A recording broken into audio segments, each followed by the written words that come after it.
Welcome back to our new device. Today I am going to tell you about how can you forget Bluetooth headphone device network in TECNO phone, guys. You want to forget your Bluetooth device, so you can forget your Bluetooth headphone device in TECNO phone. And guys, today I will tell you how to forget Bluetooth device in TECNO phone.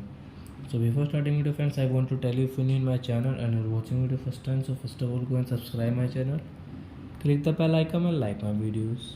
So now let's start video. First of all, open your phone setting.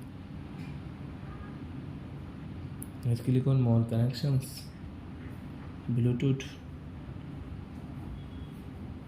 After guys, you can see this icon settings, so we will click here, and guys you can see forget. So you want to forget your board Rozak 410, so you can forget device from here. Forget device, click, so it will forget. So I hope friends you have understood how to forget Bluetooth headphone in TECNO phone. So that's it guys, thanks for watching my video guys. Now we will meet our next video with new topic.